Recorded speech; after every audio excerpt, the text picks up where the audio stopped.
On my way to Brantford. To the Path of totality. watch eclipse. Anyways, I'm on the 407, pretty busy. The moon's orbit is actually not a perfect circle. It's in the shape of an ellipse. When it's closest to the Earth, we call it perigee. When it's farthest away from the Earth, we call it apogee. It's only a small difference, but it's enough to cause the moon to grow and shrink as seen from the Earth. Okay, now we get into some rare events with the moon. Each time a new moon happens, there's a chance that the moon will block the sunlight and cause a shadow to appear on a portion of the Earth. When this happens, it's called a solar eclipse. The reverse can also happen. Each time we have a full moon, there's a chance that the Earth will block the sunlight from reaching the moon. We call this a lunar eclipse. So now the question is, why don't we get a solar eclipse and a lunar eclipse every month? As the Earth orbits around the Sun, we can map out a 2D plane that's referred to as the ecliptic. The moon doesn't orbit on the same plane. It's tilted by about 5 degrees. This means that most of the time, the moon passes above or below the Sun as seen from the Earth. We can map out 2 invisible points in space at which the moon's orbit crosses the ecliptic. We call these the lunar nodes. When they line up with the Sun, Earth, and Moon, that's when a solar eclipse or lunar eclipse will occur. This is referred to as an eclipse season. These happen about twice a year. During an eclipse season, there's no guarantee that you'll be able to see anything. In the case of a solar eclipse, the moon may pass slightly above or below the Sun and give us a partial solar eclipse. This won't really dim the sunlight enough for us to see it. When the moon entirely crosses the Sun, we will be able to see it. If the moon is closer to apogee, then it will appear smaller and we'll get what's called an annular solar eclipse. If the moon is closer to perigee, then it will appear bigger and we'll get what's called a total solar eclipse. Even if you're lucky enough to be on the right spot on the Earth, the longest you'll be able to see a solar eclipse is about 7 minutes.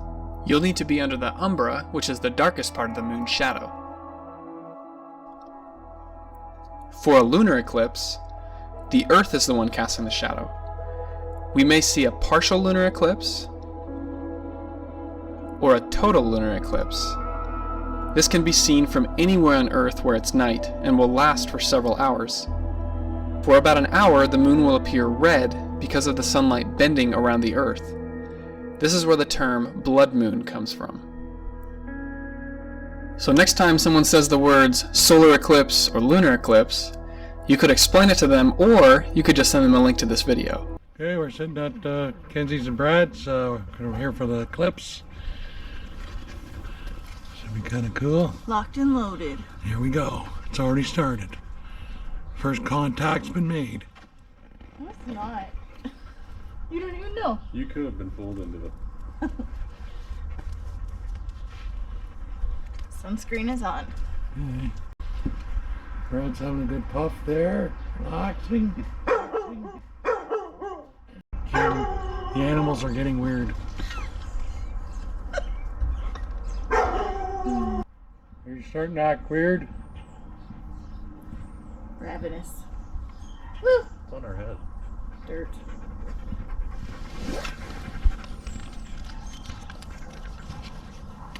Okay, looking at the sun now. I know.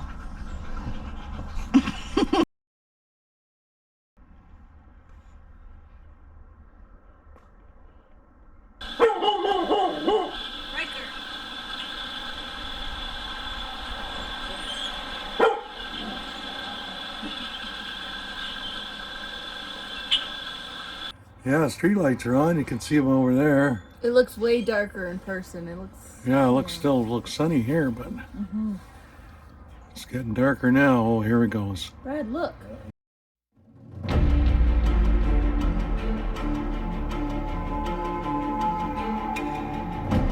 Well, there's just a sliver left, and on the camera it still looks bright, but it's definitely gotten darker, colder.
Okay, well, it's coming back. The light's really white, but this camera will adjust for it, I guess.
Well, that's the eclipse video. I wasn't too worried about going blind, but look what it did to my hair. Yikes. Okay, see you in the next one.